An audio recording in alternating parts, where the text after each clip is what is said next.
Welcome into the Tuesday edition of the 14, the day after college basketball's national title game. We'll talk hoops for a little bit, and then we'll go mostly into baseball. And Blake is going to be a short-termer with us on the podcast today. He's got some stuff to do. And so with that, we will start with Blake. I know this is an SEC podcast, but everybody was watching the game we wanted to see, which did not become the game we wanted to see in Gonzaga and Baylor.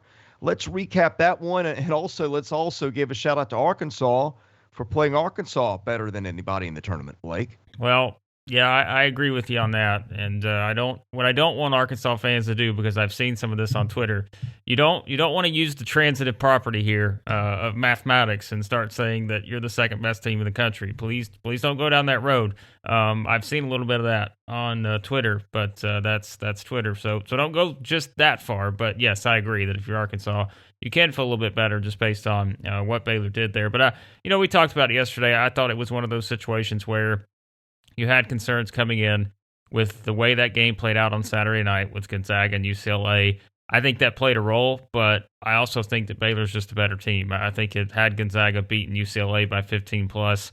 I think the result's a little bit different, maybe not as one-sided as this game was, but I still think Baylor wins this game probably 9 times out of 10, just based on how they play. So that's what I would say is the biggest takeaway, and I understand there's going to be a lot of people who are going to spin this towards Gonzaga.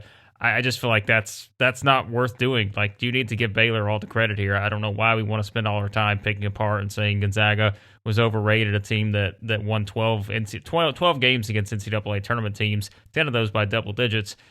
So I don't think there's any reason to turn that narrative so far in Gonzaga's direction, because what that does is it takes away from Baylor. This Baylor team, as we've seen, the way they dominated, that was one of the most impressive championship game performances we've seen in a long time, given the setup against an undefeated team, a team, again, that had beaten so many other teams by double digits. Quality teams, too, not just outside the WCC. They beat a lot of quality teams outside of it. So I think it was really just one of the most impressive performances we've seen in that scenario. Yeah, I'm with you. I just don't think you can allow that discussion given who Gonzaga beat. But let's shift to SEC for a minute. Any other happenings of note on the coaching moves or transfer portal or anything like that? It seems like there's something going on every day. Yeah, I'm sure there are more transfers out there. Just a ton. I mean, there always are when you look at the entire landscape. I don't know that there are any notable SEC ones I saw yesterday in terms of the ones that necessarily that are leaving the SEC or headed elsewhere. Actually, I think Devin Askew, that's right. Oh, sorry, it all ran together. I forgot that Devin Askew is leaving Kentucky. So that's one that I remember was from, I want to say that was maybe during the game last night or even before. I can't remember exactly the timeline, but yeah, he's leaving. So, I mean, as we say with Kentucky, I think it's just the way it is now. Like, Cal's going to bring in other guys and, he'll mix and match. And I don't have any doubt that they're going to be able to bring in quality players. But, so Devin Askew leaving Kentucky is probably the notable one from yesterday. Elsewhere, I mean, now it's just, as we said before, you just turn your attention to the transfer portal. You see who's out there. And that's where we'll start to see kind of how some of these teams start to get built. And I saw a lot of people start to put out their way too early, preseason top 25 for next season. I don't know how you do that in this landscape with all these transfers. Still, there's still a lot to come. And I don't think there's any way to project out that far just yet who's going to be, from the SEC. Like we said, you feel like Alabama and Arkansas aren't going anywhere. Kentucky will be right back up there. I don't know, like beyond that, it's hard to project everyone just based on the roster. So, yeah, that was my next question: is whether you had any sense of a preliminary order of finish for next year? Because my goodness, I sure don't. No, I think Alabama and Arkansas to this point. I mean, I would probably keep both those teams in my top 4 at the. I mean, I just. Maybe top 3. Like, I don't really feel like you probably move those teams down too much just based on what they've accomplished. Now, I know both of them are going to lose significant players. But I feel confident enough in those coaching staffs to this point that they will find a way to make it work with the new guys they're going to add. So I think they're going to be right there. I do feel like Kentucky's going to be right back up there near the top. I don't really question that a whole lot, even though this season's going to leave a bad taste in a lot of people's mouths. But I think Kentucky's going to be up there. Auburn, I think, is an intriguing one, just based on what things could look like for them next season. So they're one that'll be back up there. LSU, who knows, right? I mean, they've got to replace all those different guys that we talked about all season long. It's just kind of being the star-studded players for them. Tennessee, still, I'd like to see them kind of build out the rest of their roster. But, I mean, again, we're playing hypothetical scenarios in a lot of these, and if they get this guy or if they get that guy from the transfer portal. So I don't really, to me right now, I'd probably say Kentucky, Alabama, and Arkansas are probably in the top three for me.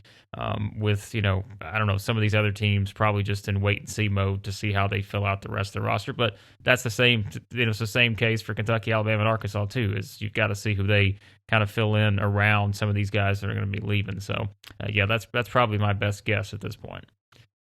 These things have flown so fast and so often that I sometimes forget what we have discussed and what we have not. Did we mention Sharif Cooper has gone pro? I don't think we did, but I think we had talked about him when we had a conversation and basically saying, hey, we realize there's a chance that he may not, but I think we pretty much said, hey, he's probably going. Like, it's going to be one of those where we would be more surprised than not if he decided to stay. So, yeah, him going is, I mean, again, not unexpected. I think I had always been projecting Arkansas next year without him on the floor. So I feel like that's one that, I don't know. Like, I feel like Auburn's going to take a step forward. They were just so young this year. And I know, they were obviously better with him than without him. But I still think that they're going to have a roster, and there's still other players probably they're going to add at this point, but they're going to have a roster that I think is going to push them right back up, into that upper tier next season. All right, I'm going to put you on the spot. Oh, boy. Best three returning players in the SEC for next year are?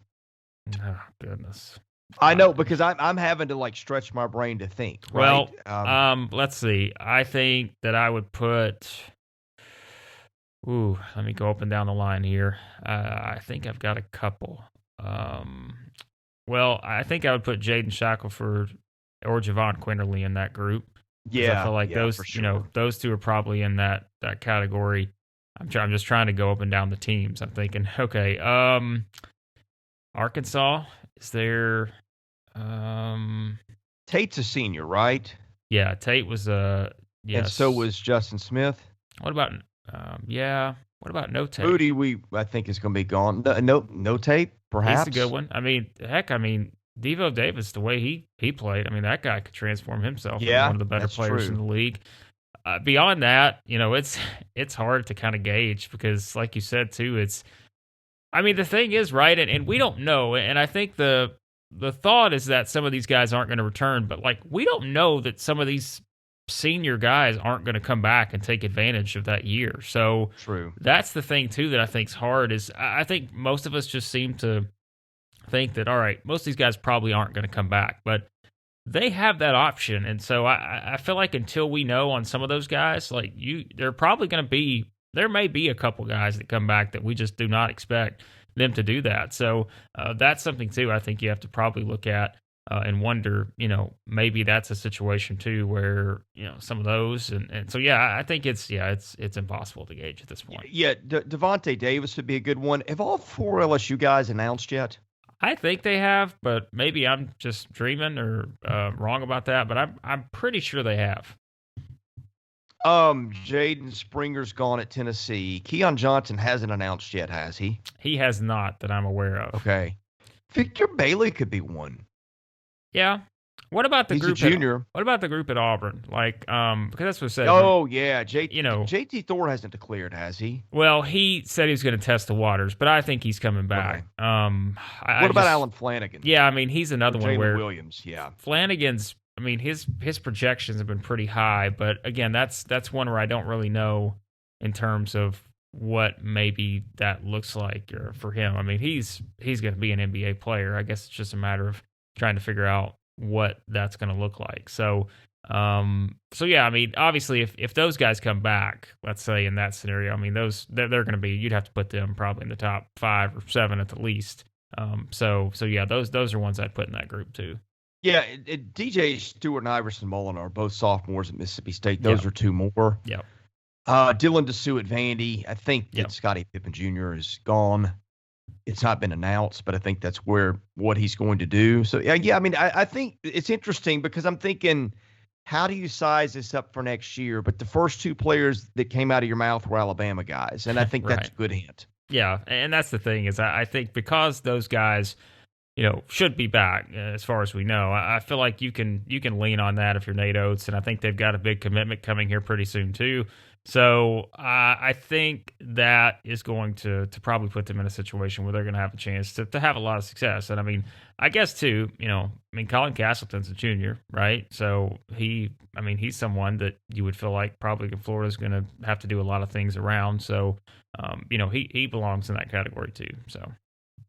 Well, a couple more. Emmanuel Miller at A&M, who we didn't get to see a lot, but I really liked what we saw of him at year's end. A.J. Lawson hasn't declared, has he? I don't think so. That's another one. And Xavier Wheeler at Georgia would be another guy. I mean, the more I think about it and talk through this, there's a lot more good players, I think, returning next year than I suspected. Yeah, and I mean, there's going to be a lot of good players coming in too, so I mean, the freshman class, you just kind of know what you're getting at this point. You're going to have some pretty highly rated classes. And, transfer-wise, like we said, I mean, we feel like probably for the most part, there's a lot of SEC teams that are still going to land transfers. Like I would say, no doubt, the majority of teams still are going to bring in 1, maybe 2 transfers each at this point, just based on kind of how the roster looks. So, I think that's the thing and that's what's said. But people who are trying to do these, and I appreciate the effort, but there's no way I could put together a preseason top 25. I'll tell you one thing,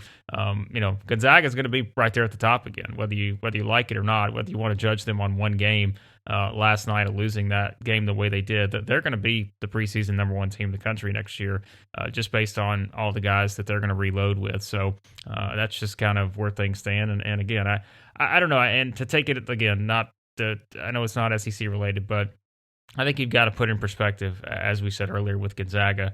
You can play the what if conference game if they were in this conference and all that, but they're not. Like, you just have to judge them based on what you see. And I think for a lot of people, there were some who probably, how many people watch Gonzaga play every WCC game this year, or how many people watch them outside of conference play? I don't know that there were a ton, and I think just to judge them based on one game, the way that game played out, I feel like it's wrong to do, because you've got to give the credit to Baylor. Like, Baylor was just terrific, and they're going to be one of those, I think, most impressive teams, and I saw people mention it, probably this last decade, like just based on how they played.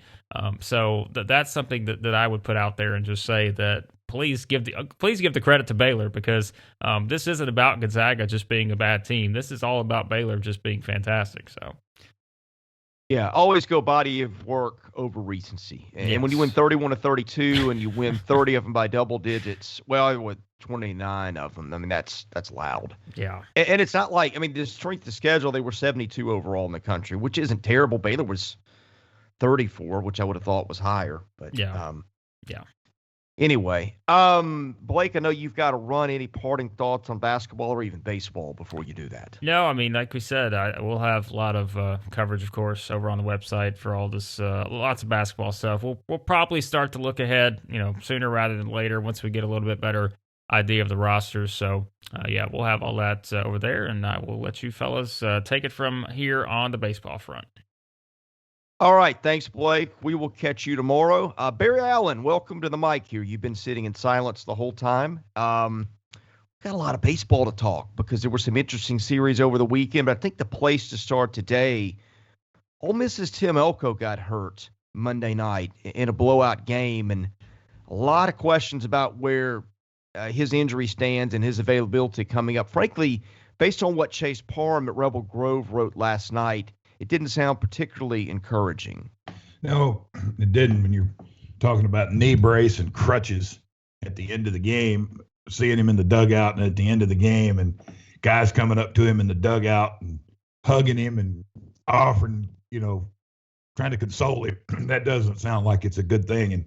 And that's a huge loss for them if he's not available for any part or the rest of the season. That's a tremendous loss in the middle of their lineup. It'll leave a big hole because he has really played well. He started the year really slowly. I think he only hit like 170, 180 in the first 2.5 weekends of the season, and then he just caught fire and has been a mainstay for them. Helped them in the Auburn series, single-handedly won the Saturday game against Alabama, the series finale, with 3-run double and a 2-run homer in that game, and just been a real key piece to their offensive puzzle all year long. And that'll be a tremendous loss if he's out for a short period of time or the extended period or even the season. That'll be a tough loss for Mike Bianco and the Rebels. Ole Miss is a little hard to know what to make of right now. We both thought that was an elite top 5 nationally team coming in. I don't know that I've necessarily changed my mind in a big way about them, but the 2 series that the Rebels started with were Auburn and Alabama, which are probably bottom 4 teams in the SEC. And then Ole Miss goes to a Florida team that was reeling a little bit after being swept at South Carolina, loses 2 of 3. The finale, a 1-run game. And, of course, that was in Florida. No shame in losing that. But you throw in the Elko injury, and you have to wonder, between that and the schedule, has Ole Miss got it to contend for the league title this year? I just think it's going to be tough. That doesn't make Ole Miss a bad team. Again, circumstances are part of baseball. And the Rebels have kind of got 2 strikes against them right now between the schedule and the Elko injury, if that turns out to be very serious. Well, the series loss at Florida is nothing new to Ole Miss. They haven't won in Gainesville since 2009, so that's kind of standard for them, and really standard for a lot of people. I don't know a lot of people that roll into Gainesville every year and win, or even win every other year or whatever. But and then you look at their gauntlet. They got rid of Auburn and Alabama the first 2 weekends, and then they got Florida, and then this weekend they host Arkansas, and next weekend they go to Mississippi State. So the last 3 games on the first half of the season, are Florida, Arkansas, Mississippi State. So that'll tell a lot about, the Rebels and where they will, where they project, as the season ends. They'll still have Texas A&M and LSU out of the West, to play, and they still play South Carolina. I think they play South Carolina and Vanderbilt on the backside. So they play some really good teams. Of course, everybody really good team, but they play some of the better elite teams in the league, as the season goes along, and that it'll be a telltale for them. And not only if Elko's not available, but Derek Diamond just hasn't pitched well in Game 3 for them, and he struggled again last week at Gainesville. It just hasn't been real consistent. Gunnar Hoagland has pitched really well. Nikhazy's missed 2 weeks, but he's back and has pitched well the 2 weeks he's returned. But they just hadn't gotten that dynamite start out of Diamond yet in the Game 3 slot. I don't know if they'll make a change there. What they would do if they continue to struggle in Game 2 or Game 3. They got a good bullpen, and, Taylor Broadway's, up in the 6, 7, 8 save range in the league. So they've got some good back end guys, but that's a thing that's kind of struggled for them a little bit. It's just not had that really good Sunday start that you need to win a series or complete a sweep or, against the Florida. Can he do that against Arkansas? Can he do that against Mississippi State, South Carolina, Vanderbilt? That's something we'll have to take a look at moving forward. We talked about Florida coach Kevin O'Sullivan shaking up the pitching rotation. We had some questions about that, but whether it was coincidence or genius design, it seemed to work for the Gators last weekend. Yeah, it really did. He started Alamon, and then he started Christian Scott, excuse me.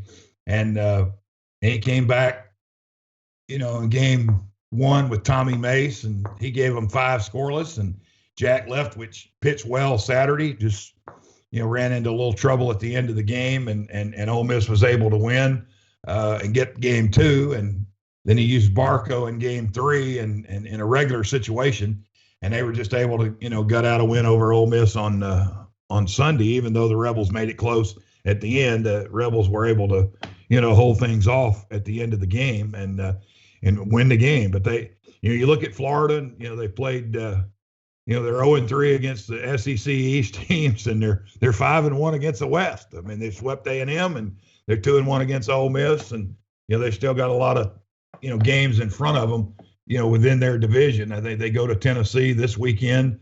Be a really key series, and then next weekend, they host Missouri. So they get 2 out of 3 in Knoxville this weekend. They got a shot to sweep Missouri at home next week, and then after getting swept by South Carolina, all of a sudden you're 7-2 the next 3 weeks and feeling pretty good about yourself. Well, Florida certainly comes out of the weekend better, but we talked about Judd Fabian and his struggles last week. He gets 1 hit over the weekend and strikes out 6 times. I don't know if Florida's good enough to crack that top 4 or 5 teams unless that bat comes around to where we thought it would be. What do you think? Yeah, he's got to start hitting, and his strikeout totals are incredible. I mean, it's almost like 50% of his at-bats are strikeouts, and that's not plate appearances, that's at-bats. But he's got to be able to put the ball in play, just cut down on the strikeouts. I mean, watch the South Carolina series, and I mean, he'd swing at anything. I mean, it was like he looked like Vladimir Guerrero swinging, but he wasn't like Vladimir Guerrero putting up the numbers. I mean, I remember watching on the Fox telecast one time at the Major League All-Star game. They did a graphic on Vladimir Guerrero, and they played the children's song Head, Shoulders, Knees, and Toes.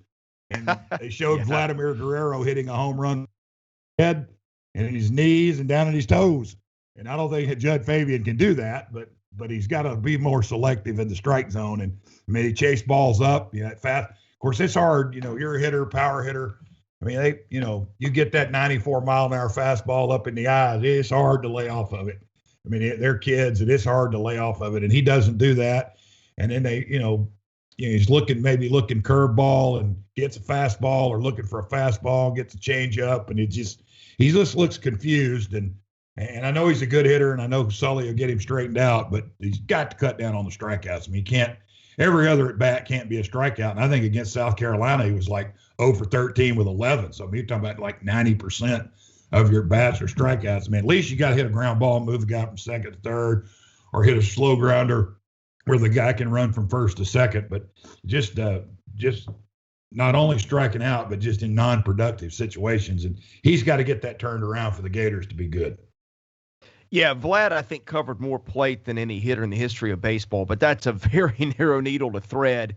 There's some guys like Nolan Ryan, the one that comes to mind, that not a lot of guys can pitch to 47 and still keep it in the 90s. There's just some guys who are freaks of nature. Vlad Guerrero is one of those guys, but Judd Fabian, I think if that doesn't work for most of us, and it's not working for him right now. I want to stay in the state of Mississippi, Barry, because frankly, I don't know how I feel about Mississippi State after this weekend. You and I have been high on them all year because of the pitching. I just don't know if that team is going to have the bats to match, say, an Ole Miss or a Vanderbilt at this point, or maybe even a Tennessee. It wins 2 one-run games over Kentucky. We had some questions about the Cats. They'd had a good start, but we wanted to see them get a win or 2 in Starkville, which didn't happen. But they were close. They lose 2 one-run games. So how do we feel about both teams after that series? Well, Mississippi State's offense concerns me a little bit. I mean, they're in the bottom 4 or bottom third of the league in hitting. They only hit 267 as a team. They have 24 homers. They've scored 177 runs. That's not like way up high in the league either. But they pitch. They're second in the league in pitching. But Tanner Allen is a good player. Logan Tanner's a good hitter. Luke Hancock's a good hitter. I think a key for them, and this has been him throughout his career. So this is not just like a small sample size. Rowdy Jordan is a really good player, but Rowdy Jordan for some reason cannot hit in February, March to save his life. I mean, his career, he has started slow every year. He's not a good February hitter. He's not a good March hitter. And then all of a sudden he kind of turns it on. I think 2 years ago, he hit like 178 through his first 20 games, and he hit like 379 the rest of the year. those are exact numbers, but that's pretty close to what he was. And he's a catalyst for them, and he's not hitting, and he's struggling. And he comes up 2 weeks ago against Arkansas with a game on the line, and he hits about as tailor-made a double play to second base as you could ever imagine in the ninth inning with representing the winning run. And I mean, it's bang, bang, two hopper right to second, and easiest double play. I don't know that I could have turned it, but it was an easy double play for a really good college baseball player to turn. And just if they can get him going on offense, they got a chance to be really good. But he's got to be the guy to get them going. And he's a slow starter, and he's slow started again this year. He's done it throughout his career. And if they get him warmed up and hot and get him going, this could be a different team and could be a different offense, particularly with their pitching staff that, just dominates the strikeout game at 355 strikeouts in 242 innings. And another thing that kind of worries me a little bit about Mississippi State, they've given up 22 home runs, which is kind of up there in the league. I see Tennessee's given up 30, and South Carolina and Ole Miss have given up 25, and State's given up 22. So a knack for giving up the long ball. If you keep those to solo home runs, you could live. But when they start becoming 2-run, 3 runs, and grand slams, that's where you have a problem. But that number seems a little bit high to me as well. But I still like their team. I still think they're a regional, super regional type team. But if they can get Rowdy Jordan going, I think they could be a really dangerous club. Yeah, there's been 140 home runs hit in league play so far. That seems like a lot. Yeah, maybe the weather's been warmer, a little bit warmer than normal, and I think they're there's just some good hitters in the league, even though there's some really good pitching. I think there's a lot of good hitters, and you kind of take a look at some of the home run guys. Wes Clark, leads the nation in homers, but he doesn't lead South Carolina in home runs in the league. That's Brady Allen, who's got 5, who leads South Carolina. He's hit all 5 on Sundays, which is weird. He doesn't hit a home run on Friday, hadn't hit a home run on Saturday, but he's hit 5 on Sunday and 2 against the Gators and 2 against Georgia. So he's had back-to-back Sunday 2-homer games. And you just see the ball flying out of the park. I mean, guys can hit home runs, and Ole Miss got some power. Arkansas's got a ton of power. They hit 10 home runs against Mississippi State in a weekend series. So a lot of guys can swing it and hit the ball out of the park. It does seem a little surprising. I guess if you look at it, it'd be maybe nice to go and look and see how many home runs have been hit on Friday, Saturday, and Sunday, because we're talking about Brady Allen. All 5 of his have been on Sunday. He has none on. That may be kind of a neat thing to go look at, just kind of see as the pitching kind of drops off a little bit on the weekend. Maybe that's where all the home runs are coming. But, South Carolina can generate home runs. I mean, they hit, that's how they got on the board against Vanderbilt after going, 36 straight batters retired. And then they hit, Allen and Wimmer both hit back-to-back homers in the 4th off Schultz. And that kind of got them going. They hit a bunch of home runs against Florida last Sunday, and they hit a bunch of home runs in Athens this weekend. So, I think just teams can just, have a lot of guys that can just hit the ball. Some of it's the ballpark, like South Carolina's park, plays well. I mean, it's the wind's blowing out, it's going out. If the wind's blowing out in Gainesville, it's going out. Georgia's a big park, and South Carolina, I think, hit like 7 or 8 home runs in Athens this weekend, which is a ton for that, because I think that's like one of the biggest parks in the league. So that was impressive to see them do what they did. And Allen hit a home run on the first pitch of the game on Sunday off Jonathan Cannon. He hit a leadoff homer. Peyton Wilson's got 4 leadoff homers this year for Alabama that will start the game, leads the league. So it's a lot of guys can swing it, a lot of home runs. So it's a power league, it seems like, from the home run standpoint. Well, Auburn must have hurt us over the weekend. I think that was the biggest shocker of the weekend, was Auburn going into Arkansas and losing 2 one-run games and then winning the opener by a run. I don't think any of us saw that series as being competitive. Auburn not only won a game, but nearly won 2 more. What were your takeaways on both sides from that one, Barry? Well, Auburn very easily could have won all 3. I won't say. Yeah, blew leads in the last 2, I think.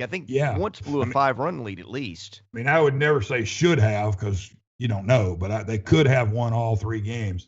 They're up 4-0 Saturday and lost, and they're up 5-0 Sunday and lost. To to me, it's Auburn. It's their pitching. I mean, they just don't have a bullpen. They just don't have a consistent enough bullpen. They held on Friday night. I mean, it was still a tight game. Even in the end, Arkansas had runners on base the 8th and 9th inning and just didn't get the hit.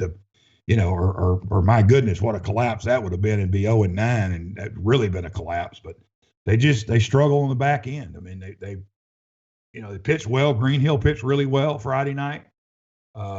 Jack Owen pitched really well on Saturday, and that's a shot in the arm for them. Get that guy back into rotation. I mean, that's what they've been talking about for 2+ years now. If we had Jack Owen, we'd be really good. Well, okay, now you got him, and he looked like he pitched really well Saturday, and gave you almost 6 good innings. So if he's good, and then Gonzalez, who pitched on Sunday now, two game threes in a row that he's giving you a chance to win. You just got to find somebody to pin. Bright, kind of let him down a little bit. Fitz didn't pitch well again out of the pen. Mason Bennett struggled again. Swing and miss guy, but he struggled again. And, I think Sunday, I believe it was. Maybe it was Saturday. Saturday was the extra inning game. We're in the 9th inning. They got a walk, 2 walks, a hit batter, and 2 wild pitches to tie the game in the 9th inning. I mean, Arkansas didn't even have to put the ball in play. I mean, and so you just got to get people out. But Arkansas has been resilient all year. I think they and Ole Miss lead the league in comeback wins, double-digit comeback wins all season long for both of them. Arkansas just finds a way to win. I mean, and at home they're certainly going to be able to do that because I think their lineup's good enough with Goodhart, Wallace, and Franklin, and Slavens and Robert Moore. I mean, I think their lineup's good enough. Opitz, and I don't know that I would say they have the best offensive lineup in the league, but they're certainly up there in the top 2, 3 in the league, and in an offensive lineup for guys that can just hit home runs, and they hit a lot of home runs, and they win. They find a way to win. I mean, they just come back and find ways to win games, and just a resilient team. We've said that from the start. How resilient that this offensive club is.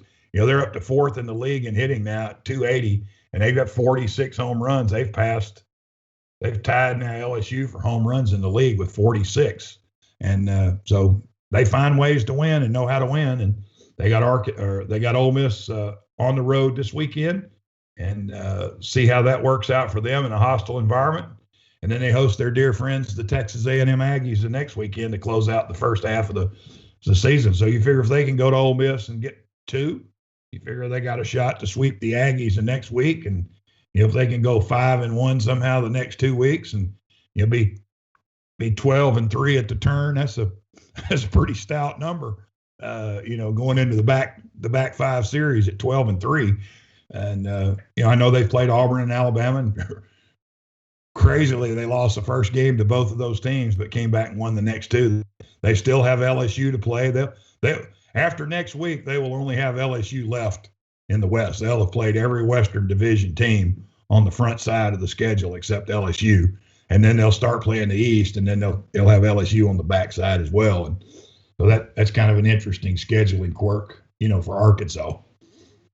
You got to see a lot of Alabama and Tennessee, and the Vols just keep doing what the Vols do. That is winning close games late, lose the opener to the Crimson Tide in Sewell Thomas Stadium, and then get 8-4 and 11 on Saturday's game 2, and then 9-8 on Sunday. And I think Tennessee trailed in that one too.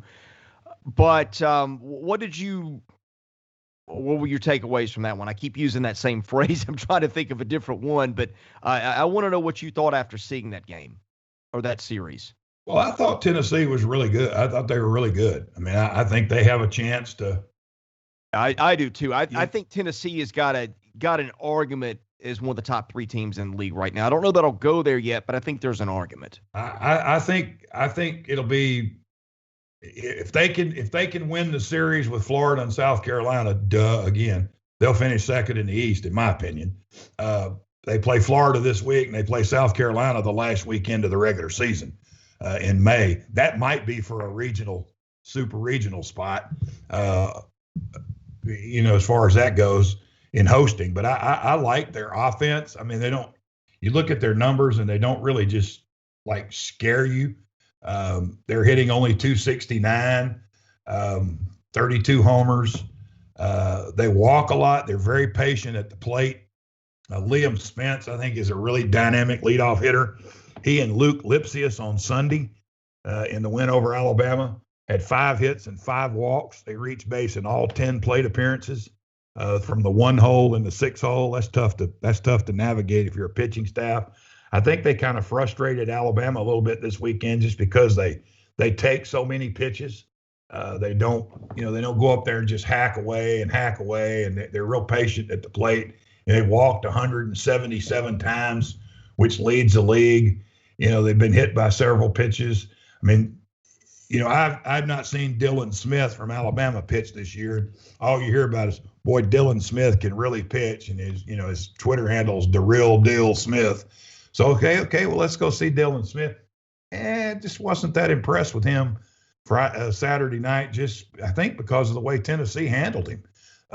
He only lasted 4 innings. He left with a 1-0 lead. Only lasted 4 innings. He threw 96 pitches in 4 innings. I mean, they drove that pitch count up. They fouled off pitches. They took pitches. He gave up like 5 or 6. They let the bases loaded in 2 innings and didn't score, and then broke through and ended up having to win the game in the 11th when Alabama ran out of pitching and runs 2 guys out there in the 11th inning whose ERAs are 15 and 9. That's not going to get you a lot of wins in this league in extra innings, but they ran out of pitching, and that's what happened. But I think Tennessee just wears you down. They're just a hard, tough team, to get out, and they don't walk a lot of people. They don't mess around with a lot of walks. They walked 71 guys in 267 innings. They've let the fewest walks of anybody in the league. So they walk and get free passes, but they don't give you anything. And I think they pound the strike zone. I didn't think their starting pitching was overwhelming. I mean, they were good, but I didn't think they were overwhelming. They just get outs. And they brought in their bullpen. I thought, Hundley came in Friday night and blew the lead and end up, losing the game, end up taking the loss for him, Friday night in that game, coming in a key situation. But Sewell came in on Sunday and, got him some good innings, and Hundley closed it out on Sunday. And they just throw strikes and get ground balls and get people out. And it was kind of nice to see. They're not out there just walking the park. And I think on the flip side, I think Alabama walked like 25 in the series, and their starters only gave them 11 innings, and it made it hard for them. Tennessee just grinded them down over 3 days.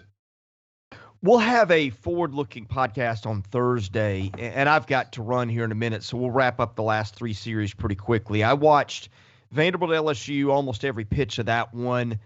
And the big takeaway from the weekend is Jaden Hill is done for the year, which basically I think kills LSU's chances at 1-8 so far. The Wolves sort of howling in Baton Rouge for Paul Maneri's head a bit. So that's going to be interesting. On the Vandy end, Jack Leiter pitches the first 4 innings and doesn't give up a hit, so extended the streak over, I think it was over 20 innings of hitless baseball, and then I think it was over 25 of scoreless baseball before that got snapped. Kumar Rocker's velo was down a little bit. That's been a little bit of a concern to scouts from what I understand, but Vanderbilt just romps into game 1 and game 2 and then holds on for 5-4 in the finale. Vanderbilt now in sole possession of first place in the SEC at 8-1. Georgia, that series was one that we were very interested to see. Kind of went the way we thought it would. Well, I guess maybe a few more runs, at least in game 2. But South Carolina walks away after losing game 1 and gets a series win on the road. And the Gamecocks have got 2 series they should handle up in front. South Carolina is about to make a charge for the top of the league, depending on how other teams do. And then it gets really tough for the Gamecocks. But South Carolina, I thought when I saw them 2 weekends ago, that was a good team, and I think they keep proving me right. Well, I'll start there. I mean, we're talking with South Carolina. We've talked about them a little bit with their home runs, but there isn't another team to me in this league, I don't think. I mean, I could be proven wrong. I've been wrong before. But I don't know that there's many other teams in this league that's going to go 4-2 this year against Vanderbilt and Florida. And South Carolina has already done that. They're 6-3, and they've already played the two horses in the East, Vanderbilt and Florida. And they went 1-2 against Vanderbilt, and they swept Florida. And they went to Georgia this weekend and won a series in Athens for the first time since 2010. So their Eastern Division teams left are Tennessee, Kentucky, and Missouri, and they have Missouri this weekend. So I like the Gamecocks. I think they're in really good shape. The next weekend they go to LSU.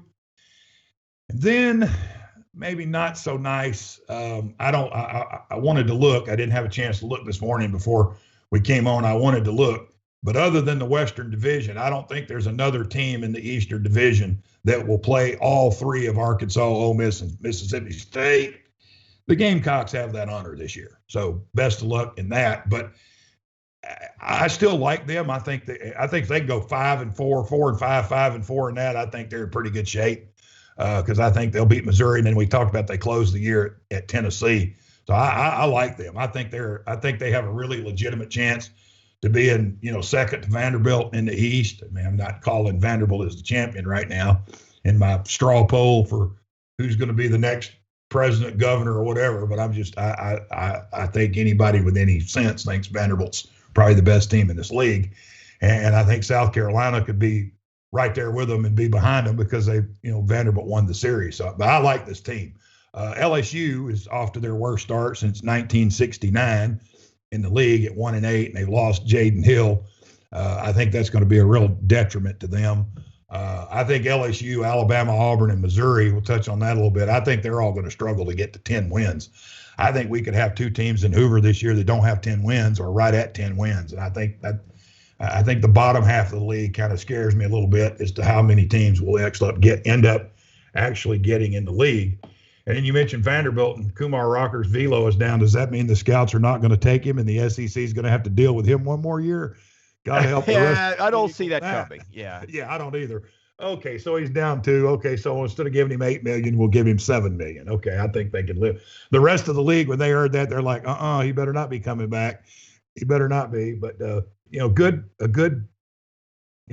played well and did very well against LSU, their first ever sweep at LSU. And what was it, 20 consecutive scoreless innings for hitless innings for Jack Leiter before LSU broke up the no in the fifth. And we talked last week about, have you ever seen team throw back-to-back no hitters? And I'm crazy with no hitters, and I'm crazy with college baseball. And you opened the door for me, so I'm going to throw this out here. But Webster University in Division III, they play in the St. Louis Intercollegiate Athletic Conference. They had a doubleheader Friday with Eureka College. They just no-hit them in both games, Chris. They said, you know what? We're not real impressed with this Jack Leiter kid we're reading about at Vanderbilt. We'll show you how it's done. Yeah. We're just going to go out and just no-hit this team in a doubleheader. And Matt Mulhern, through 7 no-hit innings in game 1, he struck out a school record 17 hitters. And then they comboed them in the second game with J.T. Miller, Joey Marco, and Ben Kowalski. They struck out 7, gave them 7 no-hit innings. So they roll out there and throw a double no-hitter in a doubleheader on Good Friday and started the weekend off against Eureka College pretty well. So Webster University in Division III, they're not real impressed with Jack Leiter. They went out and just found themselves a little doubleheader, and they're the Gorlocks, by the way, if you're interested in what their mascot is. It's just throw that out there for a little fun, but that shows you how tough it's been sledding in this league with Jack Leiter for 20 consecutive scoreless innings or hitless innings. I keep saying scoreless. His scoreless streak was longer than that, but just very impressive for them this year, and we'll see how they continue to go. We've talked yesterday. You and I did just about them. They're going to have a bad weekend somewhere. I don't know where it's going to be, but they're going to have one. They go to Tennessee. I think they go to Ole Miss later on in the year. They host Georgia this weekend. It starts Thursday night. They go to Tennessee next week. That's how they'll close out the first half of the season. But to me, 3 weeks in, I think everybody would have to agree that they're the cream of the crop in this league. Final series we didn't discuss. Missouri, my goodness, we'd buried the Tigers, and lo and behold, they take a series 2-1 from Texas A&M after just getting obliterated by A&M in game one. I think that's really bad news for the Aggies. I'm having a hard time seeing them with the schedule ahead making the NCAA tournament, especially with a 95 RPI right now. And I think Texas A&M is a better team than that, but that's the number that the NCAA is going to go by. And boy, Arkansas, Tennessee, Mississippi State, Ole Miss ahead on the schedule. I think it's going to be, as you kind of hinted for some of these bottom teams, rough sailing for the Aggies. Yeah, kudos to Missouri. After getting blasted in the opener, bounce back and win two games to get the series, their first series win since May of 2019 when they took 2 of 3 from Tennessee. They're 3-6 with Georgia. They're ahead of Alabama, Auburn, and LSU in the standings. So if the season ended today, it doesn't. But if it did, Missouri would be an over. So kudos to them for hanging in there. Not the best team in the league. 10-17, but finding ways to win games at home and then you can look at the Aggies at 3-6. It's a good news, bad news from the Aggies. Their first 3 series were all against the East, and they went 3-6. So that means they've got all 6 series left against the West, with a chance to bolster your RPI or with a chance to be buried further down in the standings. I mean, they've still got to play. They finally play their first Western Division series this weekend against Alabama at home. They get them at home, and then they go to Arkansas next week. Then they still have Ole Miss, Mississippi State, Auburn, and LSU left on the schedule. They only have one more Eastern Division team left to play this year. So, kudos to Missouri for winning the series and, playing really well at home against A&M this weekend. And then, A&M's kind of got to get things going. They have missed Bryce Miller the last 2 weeks with COVID issues, their number 2 starter. So maybe they can get him back against Alabama this week and get right. That's kind of hurt them a little bit. Their second best guy and their leading strikeout guy, but they can get him back. Maybe they can turn things around. And I think if you're the Aggies, you're kind of excited that you got Alabama coming in this weekend with, a chance to win a series. Well, Barry, it's been fun. We will come back on Thursday with you, and we'll talk some more baseball, look at the series coming up. Also, we're debuting player ratings at southeastern14.com. We'll start ranking the top 14 non-pitchers and the best 14 pitchers every week. So you and I are knee-deep in that and really looking forward to seeing what we come up with, because I think we've got some tough decisions to make as we look through a very good crop of players, starting with the hitters. Yeah, there's a lot of good hitters and a lot of good pitchers, in the league. So we got our work cut out for us the next couple of hours and maybe days to try to come up with who we think are the best 14 hitters. And I mean, there's statistical formulas and theorems and different things that go into that. And you're smarter at that than I am, as far as all those Bill James numbers and stuff go. But I think there's a lot of interesting looks when you take a look at the 14 best hitters and the 14 best pitchers. There are formulas that are based on that. And I think it'll be fun for our fans to, read that and check that out and go, well, where's this guy? Why is he not in here? And I think a lot of it has to do with, runs created over 27 outs. I think that's one of the formulas that you've used in that. And so I think our fans will be very interested in taking a look at that. I will make a prediction. Somebody will have issue with something we do somewhere on the lists. You and I may have issues with it. So we're going to. And by the way, it won't just be stats. It'll be, we're going to take subjective watching players defend and things like that in there too. And, our ratings will get better as we go along through the season, see more of these teams play. When you got 14 teams playing every weekend, you can't watch everybody, but we'll do our best. And I think it's going to be a fun exercise. Well, Barry, thanks for joining us, and we'll catch you again on Thursday. And, of course, we'll be back with the podcast again at the Southeastern 14 on Wednesday. Be sure and follow us on Twitter at 14southeastern.com. Go to the website at southeastern14.com. And on top of that, of course, check out our podcast where you get those. And you can get those, of course, at the website, again, southeastern14.com. But be sure and go to the platform where you get these, rate, review, and subscribe. Anyway, have a great Tuesday, everybody. We'll be back on Wednesday with another issue of the 14.